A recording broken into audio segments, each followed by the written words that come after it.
Welcome back to the last episode ever for 2025 of the MacRumors Show. Hartley, what are you planning for the new year? Anything major? Well, I'm hoping to kick off the new year on a pretty interesting note with you at CES, That's which will right. That's be right. exciting. My first CES. Yes, we will be doing an episode live from one of our hotel rooms in Vegas, I'm sure. And we'll go over some of the things that we've seen at CES. This will probably go out the following week after CES. So we will be off for the next 3 weeks, and then we'll be back. I believe that's like the 14th or 5th, well, the week of whatever that time frame is. But for this week, I wanted to kind of recap 2025. It's been, a pretty interesting year for Apple, as it is every year. We got a lot of new things, some good, some not so good. And so let's just start from the very beginning. In February, we got a brand new iPhone, the iPhone 16e, not an SE, but pretty much an SE. But it's the first time we have this new 16e name. Presumably, we'll get a 17e and so on and so forth. But I think we were all together when the 16e got launched, right? That was at our retreat time. I believe so. Yeah. So that we actually covered it from where we were. And I remember thinking that it was I still really like that phone. I think it's a very solid device for those who don't need a whole lot and just want an iPhone that has updated internals and it just works the right way. And if you're fine with one single camera, which is a good single camera, and a little bit older display tech, you're going to be fine. It's not even really that old. It's just not as good as what you get now. But yeah, I mean, I was pretty impressed with the 16e. Has anything changed for you since that time? I really like it as a device. I think there is absolutely a market for it. Uh-huh. People who are pretty indifferent as to what their device offers, they just want an iPhone. And there are plenty of people out there like that, which it's easy to lose touch with in the tech community. But what I will say is it does kind of feel like this device hasn't been super successful. I haven't Yeah. seen it out in the wild. I don't hear people talking about it. And actually, where I do hear people talk about it, more people who are more geared as average consumers, Uh-huh. they don't like it. And they don't like it for a completely arbitrary reason, which is the name and the way that the device has been positioned. They see it as like, why do I want the cheap version of the iPhone 16? I want an iPhone 16. I don't want to tell people I've got an iPhone 16e, which to me, I think that's a pretty silly reason.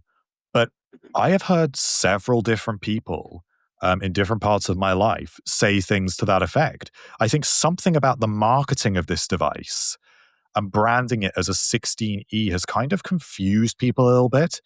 And also, even the tagline for it, which is like, oh, the latest iPhone, which at the time it was. What are you trying to trick people into believing there? Are those customers really going out to get the latest iPhone? Is that what shifts those models? It was a very strange approach, and I don't think that's really worked out particularly well, which is a shame because I think that the device itself is very solid. Yeah, I think also the price point that it came in was not great, and it still retails technically from Apple for $599. That is a lot of money for something that took over pretty much the same like position as the SE, and that was what, 429, somewhere in the 400s. Yeah. So yeah, you're looking at after tax nearly $200 plus, 150 to $200 extra. For what exactly? I mean, again, it is a good phone for what it is, and it is the cheapest entry point into an iPhone these days. But yeah, I think they kind of dropped the ball on the price. I think if it was $499, which is what we thought the expected price increase was going to be, just a little bit more at $499, I think Apple might sell a lot more. I think I only know of one person personally who bought one, and that's because they asked me and I recommended it because they just wanted a phone that worked. They were older and they were just like, I don't care. I just want an iPhone that's going to work and have good battery life. And I'm like, well, it doesn't have good battery life. It's not bad battery life, but it doesn't have like really good. It's a smaller phone, but They've been plenty happy with it, but I just think the price was a huge miss there. But also the drop was a little weird too, wasn't it? It was just a video, right? It just went on sale and then it was just a Yeah, it video was just a press release. press It was a release. Yeah. pretty low key launch, which is understandable when you're launching something in isolation. But I think that in as much as it's a very solid device, I think some of the other components around it, such as price and marketing and its marketing name, have not hit in quite the right way.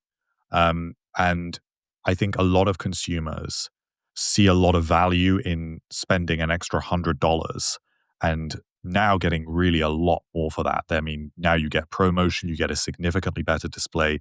It's larger as well. You get that extra camera, you get MagSafe. These things do matter to a lot of people. And the iPhone 16e is ever so slightly too expensive. I think you're right. Yeah, I forgot about the lack of MagSafe too. That kind of sucks. Like that's Well, allegedly, Apple will fix some of these things with the second generation. We heard just this week that MagSafe probably will come to the 17e. And we can expect some refinements. And of course, it's another swing at marketing it. But I don't know. This whole thing of the branding of iPhone 16e, I don't know that it's particularly worked. I think the SE name somehow worked a little bit better. It's a special edition. It's not trying to be a mainline iPhone. But this is kind of people seem to feel weird about it. I can't quite fully describe it, but the number of people that have spoken to me and said that they don't like the idea of having the cheap iPhone 16 rather than the actual iPhone 16 Mhm. is considerable. It is a theme that does seem to keep coming up. Yeah, I mean, especially around the holiday season, if you're buying a last minute gift or if you're seeing holiday deals on that phone, I mean, I've seen that like you could probably get it for free from a lot of carriers, to be quite honest with you. But there's also deals on free iPhone 17. So it's just like, don't get sucked into going with something, if it's 350 and maybe you can get an iPhone 17 for an extra $200 and you're like, well, it's not worth it. It is worth it. Definitely do that because the 17 versus a 16e is just light years better. Like we talked about the 17 just being probably the best phone of the year. So, I mean, there's a lot of discrepancies with some of the prices where I think it's going to try to trick some people, and I don't want you to fall into that trap. But again, if you do end up getting it, I don't think you'll be disappointed, No, especially I think it's a great phone. I think it's got a right. great camera. I like the design. I think it carries over all the most important features, maybe other Yeah. than MagSafe. I think battery life is actually really good for what it is. I think it's about 27 hours, which is Yeah. impressive for a device of that size, thanks largely to it getting the first Apple custom modem with the C1 chip. I Yeah. think there's plenty to like about it, but there's something about it that I feel like has been a little bit of a miss this year. I agree. What about moving into March? So we got an M3 iPad Air with the Magic Keyboard, and the A16 iPad, and then the M4 Max and the M3 Ultra Max Studio. So let's start with the iPads because those were first, I believe. Or were they all at the same time? This stuff always escapes Yeah, this me. was also all around the same time. There was also the M4 MacBook Air. Yeah. Oh, that's right. That's a sky blue one too. So, yeah, let's start with the Air products. So the iPad Air and the MacBook Air. These were slight refinements. Yeah, We got a just chip refreshes. chip refresh M3 for the iPad, M4 for the MacBook. Um, yeah, I mean, there's really not a whole lot to add to that, really. I mean, these are refining existing devices. Yeah. I think that the M4 MacBook Air in particular has shone through because the M4 seems to have added quite a lot of capability to Hmm. that device. People seem extremely happy with it. I think the MacBook Air is a really good buy. The iPad Air is just it's similar, but the iPad Air is a less appealing product than the MacBook Air. So there's not a whole lot to get excited about here. The same goes with the A16 iPad. It didn't even get Apple Intelligence. It's just a chip refresh, not even any new color options. And The only thing that kind of stands out for me with this group of products is the Mac Studio and the fact that they have that peculiar split with the chips where you have an M4 Max and then an M3 Ultra. So the M4 Yeah. Max is better in single core tasks, but the M4 Ultra will be better in multi-core tasks, but actually worse in single core tasks. Yeah. Um, there's just a peculiarity of Apple's chip roadmap there. I would say about 90% of the people listening, probably 99%, probably don't get a Mac Studio or an Ultra chip, but maybe you do. And if you did, let us know in the comments what you use it for. And if you're enjoying your new M4 Max slash M3 Ultra that you can get. I want to go back to the iPad. The iPad Air has kind of gotten weird for me because from all perspectives, I really do think it's probably the one iPad that most people should get if they want to use their iPad on a pretty serious level. Like there's the iPad Pro for those who think like, oh, I'm going to use it as a computer replacement. But why couldn't you just you could do the same thing with an Air, in my opinion. The only thing that you won't get with the Air is the better display, and then I mean, what? It's a chip behind, and I guess now it's two chips behind. But like, what are you not getting out of the iPad Air? Yeah, I mean, this is the thing with the iPad Pro. The iPad Pro is kind of a crowning product Yeah. um, because the technology in it is incredible. I think the Yep. hardware is fantastic. Even the keyboard is very good now. Nano texture display option. I think it is an outstanding device, but it is so expensive that people who buy that are not buying it for really any reason other than maybe that they're happy to spend that disposable income on a Yeah. device like that. There are not many people out there that are thinking, "Oh, I've got to make a decision between an iPad Air and an iPad Pro, but I'll spend hundreds more on an iPad Pro because it will let me do more." It won't. You're buying the No. iPad Pro because you've got the cash to burn. Yeah. If you're looking at any 13-inch iPad, which there's just the Air and the Pro, you're most likely going to get the keyboard with it. So you're probably trying to use it as some sort of pseudo laptop replacement, or at the very least, you want to use it in supplement with your laptop when you just don't need that much and you just need to be able to get some light work done or whatever. You don't need the Pro. You can do all of that on the Air. You can save yourself hundreds of dollars and you'll be just fine. If you want a video edit, you still don't need the Pro. You could do it on the iPad Air. The M3 is more than capable.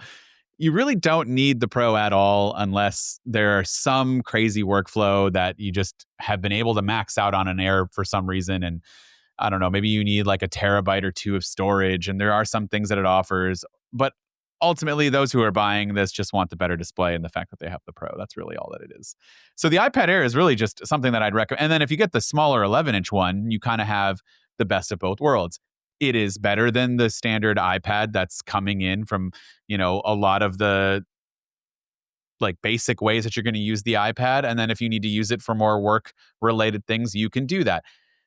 Ultimately, I recommend the standard entry level iPad for just about everyone. And then if you want something a little bit more, and especially if you're going to use a good keyboard, I do like the Magic Keyboard. So in order to get to that, you need to start with the Air. Just get that. So if this is kind of like a good little buyer's guide from my point of view. I don't know where you stand on that. No, I would totally agree. Okay, good. I think that Because I was going to get takes mad us if you didn't. Yeah. I think that takes us to WWDC, which Yeah.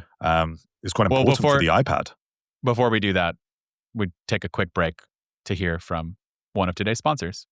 There's only one of you, only so many hours, only so much focus. And on the MacRumors Show, we're juggling episode prep, scripts, notes, schedules, product compare. It all adds up. So having something that can work the way we do, but faster, is a real game changer. That's exactly what the new Notion agent feels like. It's integrated right into our workspace, and honestly, tasks that used to take hours now happen in minutes. One of the biggest pain points for us has always been post-episode admin work, so pulling notes, tagging action items, dropping links right into the Notion pages. It's all necessary, but all really tedious. Now, my Notion agent just does it all for me. It reads through our recording recording notes, organizes everything, and even groups follow ups for the next show. It basically is the producer that we've always wanted to hire, but just never did. Except this one doesn't sleep and it doesn't forget, and it works exactly the way we do. Notion brings all your notes, docs, projects into one connected space that just works. It's seamless, flexible, powerful, and actually fun to use. And it has AI built right in, so you spend less time switching between tools and more time creating great work. And now, with Notion Agent, your AI doesn't just help you work, it finishes it. Notion Agent can now do anything that you can do in Notion. It can tap into your Notion workspace, the web, connected tools, Slack, Google Drive, you name it. So it helps you focus on the harder decisions and takes care of all the tasks that you just don't want to do. It's like delegating to another version of you that just knows how you like to do things. Notion is used by over 50% of Fortune 500 companies, and some of the fastest growing companies like OpenAI, Ramp, and Versal use Notion Agent to help their teams send less emails, cancel more meetings, and stay ahead. Try Notion now with Notion Agent at notion.com/macrumors. That's all lowercase letters, notion.com/macrumors to try your new AI teammate, Notion Agent, today. And when you use our link, you're supporting our show. That's notion.com/macrumors. Thanks, Notion, for sponsoring this episode. Okay, so sorry to interrupt. Let's go back to WWDC now, which is what you wanted to do, which is my favorite event of the year. Absolutely love it. I really loved this year's because we got the brand new design language. Whether or not I really love that new design is not the point. The point is we got a lot of new software stuff, and I really like the software like updates and features. Those are things that you're going to use more probably than, the action button or whatever the fancy new gimmick might be on the iPhone. I think a lot of you guys might agree.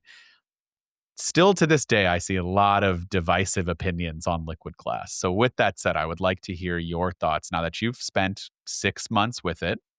How do you feel on Liquid Glass? Let's start with just from an iPhone perspective, because it is different. It's the same language, but it is a different experience on different devices. I'm going to give a bit of a cop-out answer, which is that I don't know how I feel about it. There are Okay. some times when it's incredibly playful and interesting and well-layered, well-implemented, and it is a joy to use. Mhm. At other times, it seems poorly thought out, annoying, and actually seems to get in the way of the content. So, for example, I think the media player in Liquid Glass is fantastic. The way that you can kind of see the underlying content, and it's not just translucency, the kind of distortion you get with the glass. It feels very 3D. It sort of complements the experience of viewing that media. But at other times in other apps, when you're kind of digging into submenus and there are these different layers that pop up, especially on something like the Mac, it's hard for me to single out the iPhone. It seems pretty clumsy, and it's jarring to me as well because previously, when you had a lot flatter design, other third-party developers could branch out and do their own thing, and it wouldn't feel too far out of step. But now you use something even like the Amazon app, and it feels so different to the rest of the system.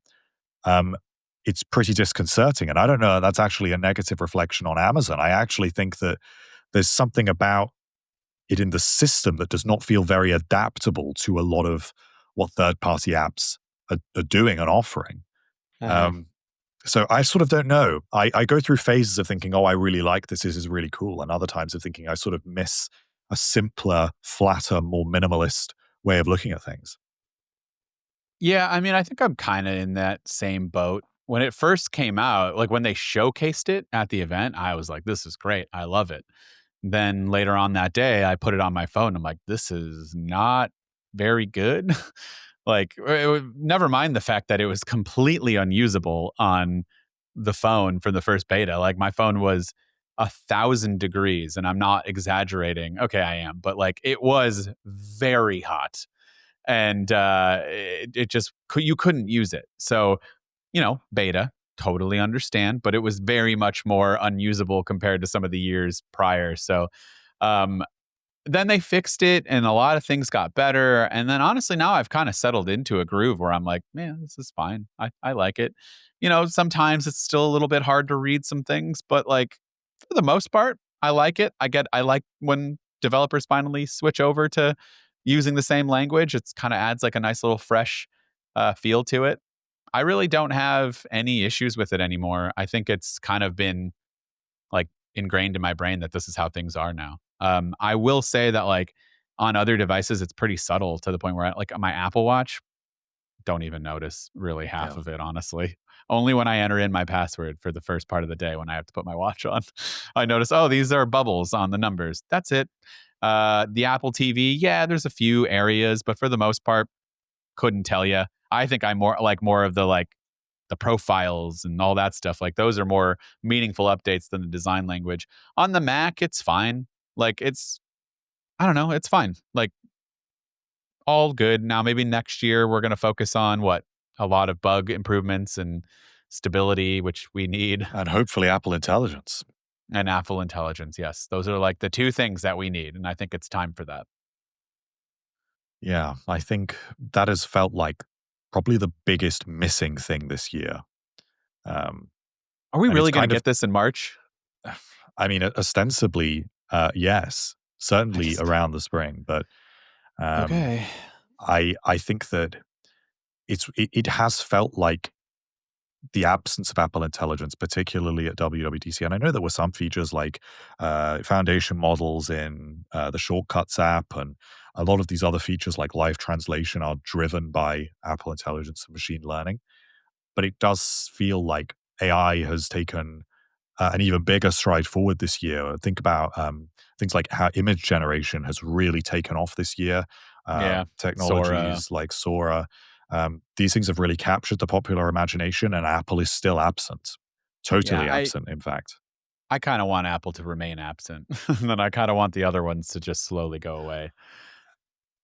I'm getting burnt out on AI generated, at least from a video Well, yeah, perspective. like I don't need Apple to make AI generated videos, but for example, I'm still struck on a near daily basis at how poor Siri is. Oh yeah, yeah, yeah, Um, yeah, and I'm just sort of thinking, meanwhile, other companies are out here doing these incredible things. yeah. And I literally now am at the point where Siri barely understands when I tell it to turn the lights off. Hmm. Yeah, I mean, I would like it to be like ChatGPT and Gemini. I would like it to be a chatbot so that I'm not using a third party source, and I know that in theory my stuff should be safe and I trust it, and it should know me more than any of the other two because in order for those two obviously to learn what I do, I have to tell it what I do. But Siri's on my phone. You have access to everything I do. You should be able to, if I allow those permissions, to just know that this is how I like to do things based on how I use my phone and what I interact with on a daily basis. So you're right. It has so much more potential to be better than those because of the millions and millions of people that are using these devices and you're getting all that personal context. But yeah, I mean, we're just not there yet. So hopefully in March, I don't know. I don't believe it, but it's just because I keep hearing it. And I don't know. Okay, so there were other features aside from liquid glass. I want to run through the list. I want you to give me like one or two quick sentences on whether you use it and why you like it or don't like it. Okay, so this first one's kind of tough, and you can give me a cop out answer, but live translation. Have not used it, Yeah, and that's fine. I but haven't it's either, cool. but yeah, and that's how I feel. Like when I guarantee you that the time where I'm going to need to use it, I'm gonna love it if it works. I've tested it. It works, but like in that moment when I need it to work, is it really going to? But yeah, I haven't used it because I don't have a need for it. So we'll cop out on that one. The redesigned phone app. Did you keep the phone app on No, I the what? embrace the new design. Okay, okay, okay. And I do like having it on the iPad. I like having it on the Mac. I do find myself initiating calls and feeling more comfortable doing that from those devices now. So I think that's a win for me. I keep forgetting that you can do that on those devices. And so I need to remember because that would be really helpful. But I just like if I'm at my desk and I'm using my Mac or my iPad, my first instinct is to legitimately just to pick up my phone and make a phone call. And I got to stop doing that because that is helpful. I do like the design though. It's fine. I like that things are separated and, um, just I'm not overrun with notifications and phone calls. I do really like call assist. That's not on this list, but I'm going to add it right now. How are you enjoying or not enjoying like those types of features? The screening of the calls, hold assist, and more specifically with messages, getting those things filtered out as well, the spam. Uh, it does seem to work very well. What I'll say about, particularly when you are put on hold, I feel kind of nervous about it, especially if it's an important call and you're on there for a long time. Like, is this going to work Yeah, when they finally pick up the phone? I agree. And so I've done it, but I've been a little nervous using it. Yeah, same here. It's kind of been the same thing. It does work though. I've never had it not work, which is good. Call screening, I will say I do want some improvements with that because if I, it should like look at if you make a call and, or if someone calls you and you answer that phone call and you talk for more than a couple of minutes, let's just go ahead and log that in as somebody that you don't need to screen the next time because I already know who it is. And it's happened a couple of times where like I was getting support for some kind of product here and the person called me like a couple of times and each time it screened them and I felt kind of bad because you kind of miss that a little bit if you're not there to go ahead and say, yeah, no, I know who this is. Like I guess I got to mark it as no. I haven't really actually looked into that too much. I've just kind of like in the moment I need to answer this. So I do feel like I kind of sometimes miss out on some calls that I need. But otherwise, I do really enjoy the fact that my phone's not just buzzing all day with just horrible calls that I know I'm not going to answer. And the same thing with texts. Although, again, that also kind of, there's some texts where I do miss out on that a little bit because it's filtered and I don't always check those. And then it's like, oh no, this is from like somebody whose number I probably should have on my phone, but I don't. And I missed out on it. It's not spam. Um, but yeah, those are good. What else is on this list here? New Photos app and the spatial photos. I think this is a win for me. I really like how things are separated in the Photos app, much better than it was last year with the single page design. Yeah. And spatial photos have been very cool. I really enjoyed them on the Vision Pro initially, and it definitely seems to. I really enjoy it on the iPad in particular because, of course, on that Mhm. larger display, you can kind of find it to be a little bit more immersive. I don't always do it, but occasionally it is quite a fun. It is a bit of a gimmick, but it is fun Yeah, to we're test talking it out. about like generating the photo where it's kind of got that parallax effect. In case you were wondering, it's not just specifically like the spatial photos that you would get Yes, on yeah, that's on. correct. Yeah, just want to make sure people Um, understand that. Yeah, I I mean, think there's still a way to go with the Photos app. I think sometimes things still feel a little bit too buried, but other than that, I've been really happy with it. I feel like we really need a lot of Apple's AI technology built into the Photos app, and it needs to get better. I feel like there's so much more room for growth there with search and finding the right things. It's already gotten a lot better, but there's still times where I'm like, how are you not finding this? It shouldn't be this hard. But yeah, I mean, it's fine. I never really care. I mean, I guess the first redesign was that in iOS 17, 18, 18. When did we have the first redesign that everybody hated? I think that was iOS 18, yeah. Yeah, okay. I didn't hate it, but it wasn't great. This is much better. Good compromise for where things are and getting to it.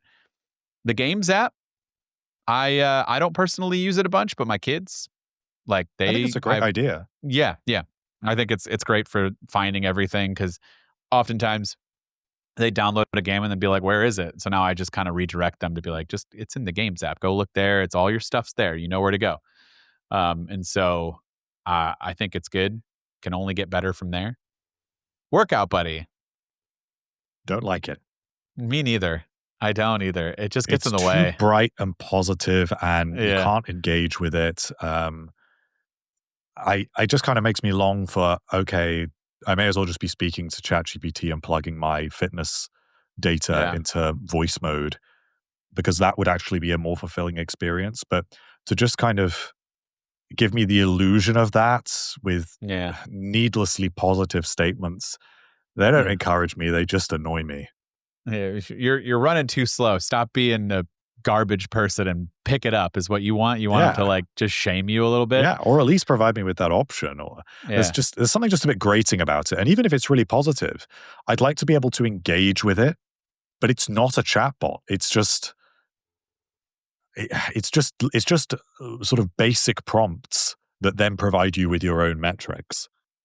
It'd be nice if like it had an awareness of my surroundings on a daily basis, not just from workouts. Like I go to pick up my second donut of the day, and it's like, just don't do that. Stop. Put it down.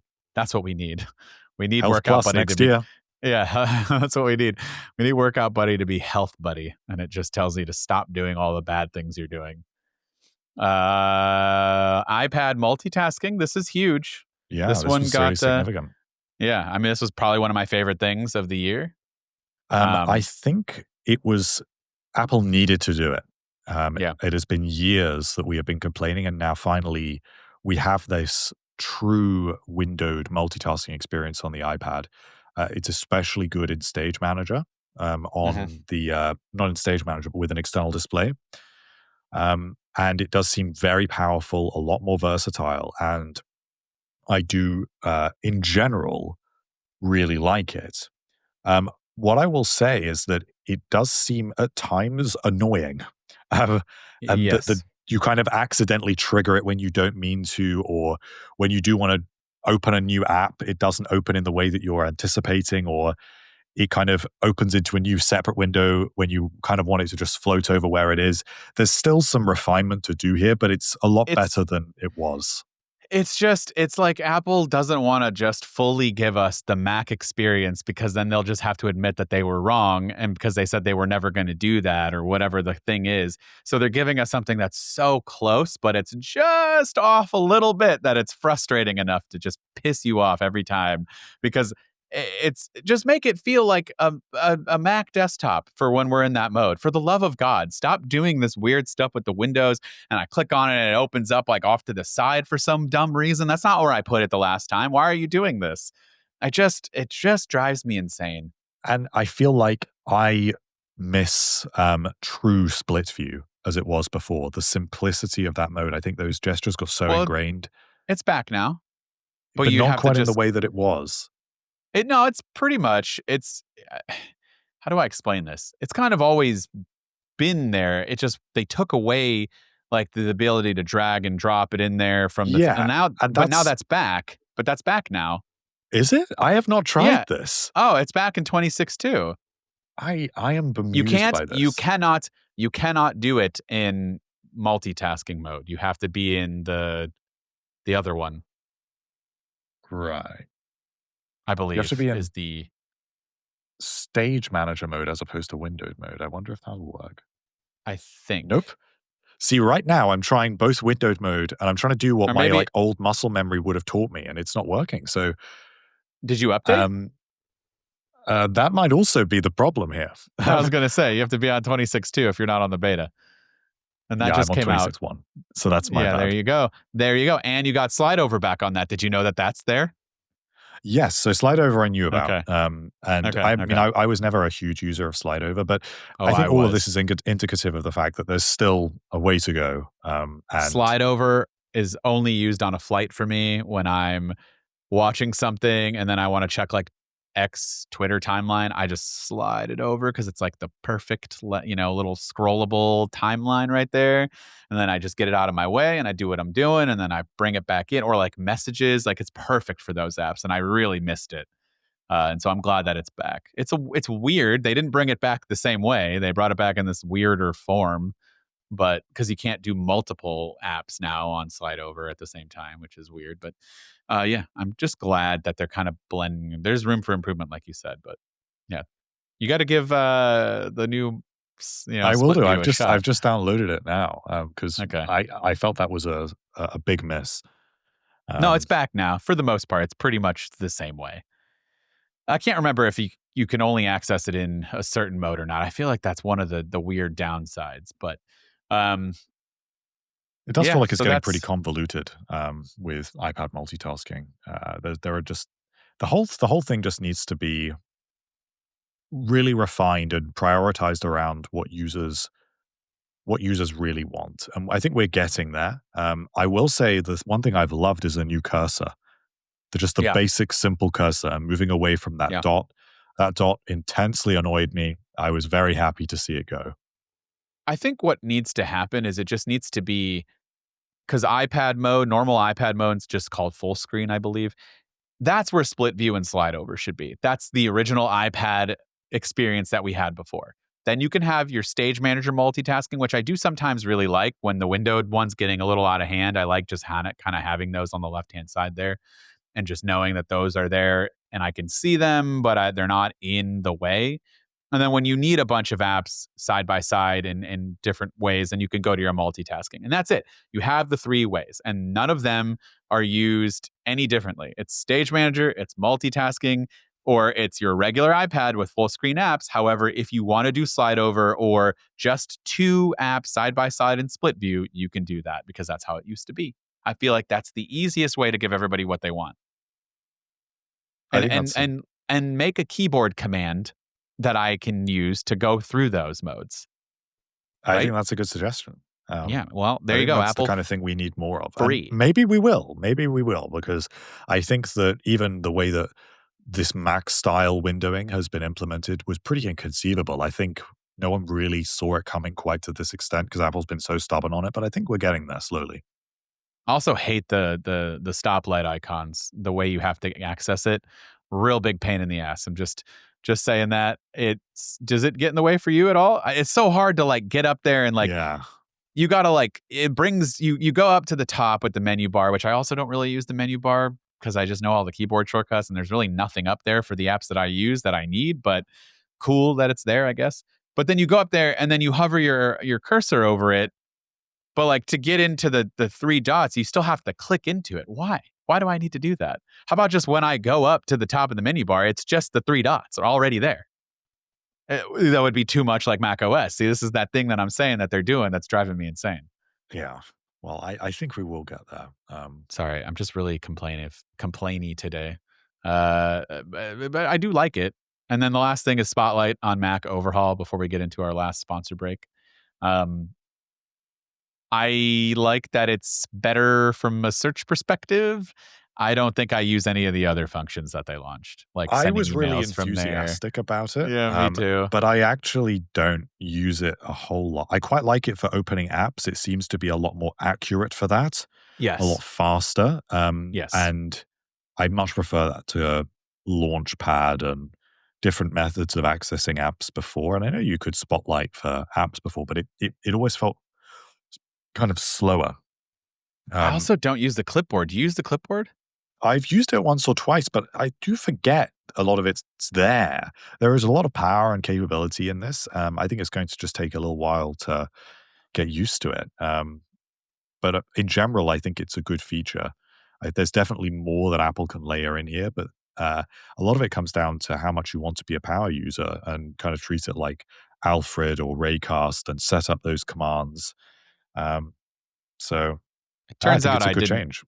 It turns out I guess I didn't really want to be a power user to begin with. I just wanted it to be more accurate. And now that it's more accurate, I'm happy because there was times where I just couldn't open up the basic apps for some reason. It just wasn't working. Yeah, I forget about the clipboard manager because I use a clipboard manager all the time. I use Paste and I just am happy with that. And it's ingrained in my brain on how to do it. So, yep, that's pretty much that. All right. Before we get into the beefier part of the year, all the iPhones and stuff, let's take one last break for our sponsor. Let's be honest, for most guys, taking care of your mental health is usually the last thing on the list. And when you finally think, all right, maybe I should talk to someone, it's either too expensive, nobody's taking new patients, or your insurance doesn't even cover it. That's why I think Rula is such a solid option. Rula makes therapy actually doable. It's affordable, it's fast, and it works with most major insurance plans. I'm talking like $15 per session and sometimes even less depending on your benefits. You can answer a few quick questions, and Rula just matches you with a licensed in network therapist who fits your needs, not just whoever's available. And if you've ever tried finding a therapist before, you know how rare that is. Best part, you could be talking to someone as soon as tomorrow. No crazy wait lists, no back and forth emails. Thousands of guys already use Rula to finally get the care they needed. So don't keep putting it off. Go to rula.com/Mac and get started today. That's RULA.com/Mac, MAC, and take the first step, get connected, and take control of your mental health. That's rula.com/Mac. Thanks, Rula, for sponsoring this episode. All right. So this kind of leads us the last part of the year, which we kind of just lived through. So it should be pretty easy to pump through it. But I mean, we got iPhones, it's iPhone season in September, and we also got AirPods and watches and all of that. Let's start with the iPhones. Huge year, probably one of the best years in the last few that I can remember from a lineup strength, in my opinion. I think every phone is really, really good and definitely worth your money and time in your pocket. Just depends on your needs. I know the iPhone Air's sales say otherwise, but I stand by that it's a really good phone and I might actually switch to it for the start of 2026, maybe post CES because I need good battery life at CES. But after that, I think I'm going to switch to it. What say you? I largely agree. I think the iPhone 17 has stolen the show this year. Yep. It is such a good device at a reasonable price point. I think that is the best iPhone for most people. Hmm. The Pro models, it's a shame they're ugly. I bought one. They're not Um, ugly. they are. They're pretty No, ugly. They're beautiful. it's so Beautiful. thick, and Love it. just I don't know. I'm not convinced. I I love it. I I will say that I think that the camera system is outstanding. I think it's a lot Mhm. more scratch resistant. Disappointed in the durability of the aluminium. But other than that, I think it is a really good device. I've been very happy with the battery life. So, in as much as I'm critical of the thickness, the battery life on my 17 Pro has been really good. Never I think any issues with that. It's never died on me. I think people probably hate me saying this over and over again, but I think the best upgrade this year for any of these phones has been the screen, like, scratch resistance. It's so good. It's been well, not 6 months. It's been when did I get mine? I got mine when the event happened, and it's been 3 months? Yeah. 3 months of everyday use with no case, no screen protector, and I have not dropped this phone, like, on the concrete or anything, but I've dropped it in the house, on a hard floor. I've dropped it in between the seat and the center console of my car, which everyone knows is just a black hole of you sticking your hand in there and your hand stuck, and then you're just kind of wiggling it around. And there's the seat frame, which is metal, and that usually gives me a bunch of scratches whenever this happens on my phone. And because you're trying to get it out, you're jostling it, you're just scratching it back and forth. There is not one single scratch on this phone, not one. I am just amazed. I put it in my, coat pocket and I forget my keys are in there. And that's just always a time that gives me a scratch. I have a Samsung Galaxy Tab S11 Ultra. I've used that thing maybe 10, 15 times. It's a tablet. How is there a giant scratch going across the entire screen? Like, I don't understand it. There's a huge, and I don't know what happened to it. This phone's getting used and abused every day, and there's not a single scratch. That is huge compared to what it used to be, where I could just look at it and the thing gets scratched. So I don't know. I don't know what they did. So it's like they kind of took away from the aluminum and the durability of the outside and just invested all of its resources into the screen. And I'm happy with that. But I think if they can just figure out the aluminum now, it's going to be such a durable phone to where I just say you don't need a screen protector or a case, honestly. I think you'll be fine. I agree. I think it's just a shame that it's kind of let down by the Yeah. aluminium right now. Yeah. Other than that, I really I have no complaints about the device. I've been incredibly happy with it. The battery Hmm. life for me really has been incredible. It Amazing. also is noticeably cooler thanks to the vapor chamber cooling, and in particular, I really do love that telephoto camera. I've had so many great images from that. Yeah. I kind of forgot. Has your phone like ever really truly gotten hot to the point where it's like Nowhere near impacted as it performance? did with the Yeah. iPhone 15 and 16. No, the aluminum is the right move. Even if you guys are getting some scratches on there, that's not, I mean, and I will say, like I said, I've had a couple of drops where I would definitely get something on it, but no, mine's been fine. But I, again, have been lucky enough to not drop it on concrete where it would probably do the most damage. Um, but yeah, I mean, it's held up really, really well. My battery life has been good. It's degrading a little bit, but it's not. It's still very good compared to, I'm not running to the Pro Max. I'm using a Pro for the first time, like as my main phone for this whole time. So I love it. 17 phone of the year, 17 Air phone of the year in my mind and in my heart, but it's not for everyone. The iPhone Air it's Did interesting, I say right? Because did I say 17 Air? I'm yeah, I sorry. mean, I iPhone do that Air. all the time too. Yeah, my bad. Um, Air. uh, this is just like when we had the AirPods Max, and for ages in the rumor cycle they were the AirPods Studio, and then when they came out, we were still calling Yeah, them the AirPods Studio. the studio. Um, but the iPhone Air is so interesting to me because I think it's undoubtedly a fantastic device. It's incredibly durable. Probably the most durable iPhone of the three that are available, which is very impressive given how thin it is. The battery life is very good considering its Uh-huh. size. I think it's got a great screen size, and obviously the design is its main selling point. The thickness and even the polished titanium band, I think it really does look and feel fantastic. Probably one of the best looking and feeling iPhones that there has been for many years at this point. And yet, it's ostensibly been a failure. And it has been totally undermarketed. I don't see it marketed anywhere. I've only ever seen someone in the wild who I don't know using it once. I've only ever seen it on one occasion. And I think it's too expensive for what it is. And I think it does make some compromises that go a little bit too far, particularly with the single rear camera, because although it is a great camera, even people who I know who do have an iPhone Air express some frustration about not having that telephoto camera, and I know that that's what would be uh, the main killer for me. So I think that is a real shame.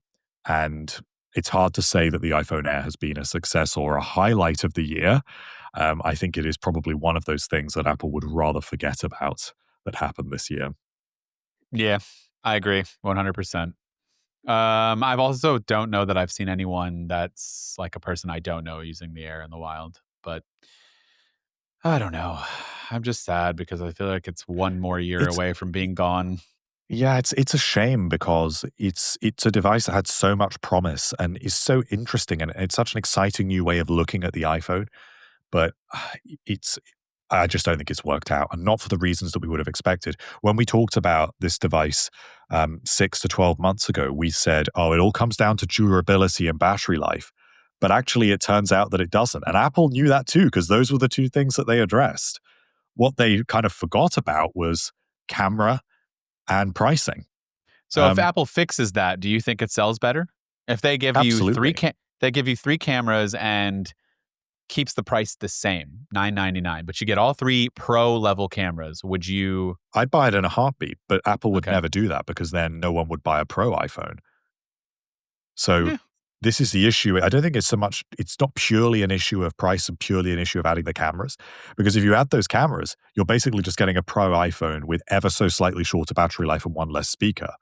So it it's the issue with having a third iPhone in that position, which is Okay, something we've one talked about pretty extensively. one camera and it's gonna be the ultra wide, and they give you an extra speaker, price stays the same, would you buy it? The ultra wide or the wide? No, no, it's wide. It's gonna be wide and ultra wide. You know that's what it's gonna be. No, it's not happening. I'm not giving up that telephoto. Wide telephoto, no extra speaker, price remains the same. I would probably go for it. Okay. So that's where you are. But I still don't think that would be enough to make the device a success. It would make it a success with me, but I Yes, still think there same are here. plenty of average consumers would think, well, this is not the most expensive iPhone, but it's nearly the most expensive and it's lacking features and I want the best phone. So I'm going to spend an extra $100 and get the best phone. And that's the way a lot of people think. Yeah. I would do it if they put a telephoto on there. This extra speaker doesn't bother me as much, but it is not the best, but it's fine. Apple Watches honestly are kind of just an afterthought for me this year. The SE3 was very good value. That was like the iPhone 17 of the Apple Watch lineup. Like that's the one you should get if you don't have one. And it comes with a lot of good upgrades and it's just a solid entry level device. But the rest of them are just whatever. They're fine. Yeah, I think I totally agree with you about the Apple Watch SE. For me, The Apple Watch Series 11 is a huge miss, probably the biggest disappointment of the year. It is the smallest Apple Watch upgrade that Apple has ever released, to the point that Mhm. functionally, in certain configurations, there is essentially no tangible upgrade at all. So Yeah. we talked about this earlier in the year, but if you are someone who buys well, it was the stainless steel, now it's the titanium Apple Watch, and you don't enable cellular, the only difference on that device is a 7% bigger battery. That's it. That's the Worth only it. difference you get with the Series Worth it. 11, Yeah, no, which I think is actually pretty embarrassing, to the it's funny point because where I just don't know that go they ahead. even should have done it if they couldn't deliver a more compelling feature set. And I know that maybe that's a specific example. If you buy an aluminium model, then you do get a more scratch resistant front display, which it did need. And yes, if you use cellular, now you get 5G. But even if you do use cellular on your watch, do you care about having 5G on your Apple Watch? Probably Maybe. not. So Maybe. it's I don't know. I don't it's no use one's going to cellular, so upgrade because they think, oh, well, my current watch has 4G, but the new watch has 5G, so I need to now buy a new watch. No, I don't think anyone thinks like that, even in the tech community, which could be pretty narrow minded at times. I think that they just should have left it this year. It does not feel worthwhile to me. This is on a level with when they had the AirPods Max with USB-C and they just gave it new colors and a USB-C port. Even that upgrade, I would argue, is probably bigger than this one, when even the colors, other than space gray, which they then re-added, wasn't even a yeah. new color. They just added back an old color. That's all there was. Yeah. And the funny thing is, my watch that I've been using the most this year has been the 11, but that's only because well, we reviewed it and I had that and the Ultra here, and I just don't want to wear the Ultra anymore. I don't know what's happened to me, but I now prefer the slimmer like part on my wrist. I just don't want that big bulky Apple Watch Ultra, at least right now. I just think it looks nicer too. Like I have a nicer band on it, so it just looks nicer compared to the giant Ultra. But yeah, I mean, I just use it for notifications and health tracking. Otherwise, I don't need it for anything else. So it's totally fine. And then lastly, there were some. Do you have any thoughts on the accessories? I don't use any of them, so I don't have I any mean, issues. I don't know. I don't hear much about tech woven, which I guess is a good thing because it means that Yeah, it's not like fine woven. yeah. The crossbody straps, I've not seen anyone using those in the wild. Nope, nope. And the people who I do know who have an iPhone Air really like the MagSafe battery, but they Hmm. actually don't really find them using it because the battery life of the iPhone Air is so good. So Yeah. I think that's sort of what I think of the accessories. When I was reviewing the Air, I used the battery pack only for when I was traveling, just so that I just knew when I got off the plane. Because for some reason, I just lose so much battery, even when I'm not using the phone, which is wild. Um, just a travel day, you're up and it's just getting notifications and things. It's nice to just stay with as much battery as possible so that when you can't get to a charger, you have it. But otherwise, I mean, yeah, it was fine without. The biggest thing besides all of that, though, is the AirPods Pro 3. And I think it got good reviews at first, but as people have used it more and more, I feel like the honeymoon phase is over and people are starting to just think, I think the AirPods 2 are better for me. And I'm just going to stick with that. AirPods Pro I 2, sorry. I'm pretty divided on it. Heart rate tracking, there has been no situation in which I found that useful yet. I think it's very cool it's on there. Yep. So why not? I'm not going to knock Apple for that. The fit for me is definitely not as good. I mean, you can kind of even see I now can with me see it's wearing them that sticking out. it always kind of works itself out. Now, I never had this problem with the previous generation, and I know that everyone's ears are different, and when they change the shape, it's inevitable that some people are going to kind of draw the short straw with that. I think I'm one of those people. Noise cancellation does not seem to be dramatically better to me, but I needed to replace my old ones. And I have been relatively happy with the purchase. Other than the fit, which could be better, um, I mean, it's a good device. We waited a long time to get this redesigned AirPods Pro, the first true redesigned version since it was introduced in 2019, and I think it's a good buy. Yeah, I mean, I think if you buy it, you won't be upset with it by any means. But if you've had the 2 going to the 3, I think you're going to be a little disappointed that there's not as much of an upgrade unless you are using the heart rate sensor a lot. That's the only thing I can think of that would be like, okay, you should probably do it. I think the no, noise cancellation has been better, but I don't know that that's really that dramatic as Apple likes us to think. The sound profile is a little different. It's definitely more meatier, if that makes sense. It's like a heavier, more low end driven, but it's not overbearing. So you're not going to like lose that classic profile that we're kind of all used to with AirPods Pro. But otherwise, in terms of fit, for me, it's funny. These are the twos. The twos, when I talk, it lodges itself out. I do not have that problem with the three. So I think the fit's a little bit better for me. But yeah, I mean, that's pretty much it. I would, if you can get the twos for sale, a lot cheaper than They're the still threes, great, and you still get yeah, the I would same just do chip. that. Supports Yeah. all of the same latest features, hearing aid, things Yeah. like that, which is really good. But it's hard for me to be that critical of it. Yeah. But I don't think they've been quite as successful as Apple had hoped they would be, at least in terms of Nope. the reception, people complaining about different aspects of the device. But I don't think it stands out to me as one of the things this year that has been an issue, like the iPhone Air or Liquid Glass or the iPhone 16e. Correct. Agreed. And then the last thing we have is in October, we got M5. So the M5 chip, and that came with the M5 iPad Pro, the M5 MacBook Pro, and the M5 Vision Pro. And honestly, I have nothing else to really say about any of those things. They are chip improvements, they are solid devices. If you have something that's nowhere near any of those numbers, if your number starts with a 2, maybe it's worth upgrading in terms of, going from an M2 to an M5. Sure, whatever. The Vision Pro is the only one where I think that's a pretty solid upgrade. And I think we've talked about it a lot, but I'm impressed with the stuff that they were able to do just from simply a chip upgrade. It's worth looking into. Is it worth upgrading from? Potentially. I don't know how you're using your Vision Pro, but yeah, there might be some scenarios where it's definitely worth upgrading because it's got a lot more power to it. But I don't know that it's going to move the needle for most people. I agree. For me, I think if you love the M2 Vision Pro, you're someone who uses that actively. You get a lot of use and wear out of it. I think you would benefit from upgrading to the M5. Not only do you have the improved headband, which of course you can buy and add to the original model, but I do think that the higher refresh rate and the 10% extra pixels and the added responsiveness more than anything else does make for a better experience. And if you are that kind of power user that is the kind of person that can get on with using a Vision Pro, then you probably would get something out of upgrading, at least in a lot of instances, unless you just use it for movies. But for the average consumer, and even for people like me, I mean, I used I had an M2 version, I had an M5 version. Neither was enough to convince me. The M5 version almost did. It was nearly good enough. So close. The M2 was not, but it felt closer. That being said, neither was still sufficient. And I'm going to wait for the next one. And I think probably next time it will get me.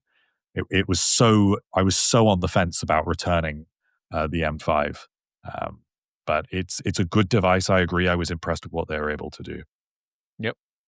All right. Well, I mean, aside from the Apple TV Plus now becoming Apple TV and a rebrand, there was really nothing else in this part of the year. What the hell happened to the Apple TV set-top box, and where did that go? We'll never know. Maybe it'll be in the beginning of the year. Who knows? But HomePod Mini too. HomePod Mini. Yeah, there's a couple of things, and we'll talk all about that in a couple episodes. Probably with the second episode of the new year, we'll start to lay the roadmap for what we can expect. Granted that there's no breaking news already on that front that we need to address, but yeah, if you had to give a grade quickly, a first grade for this year for Apple, A through F, what would you give them?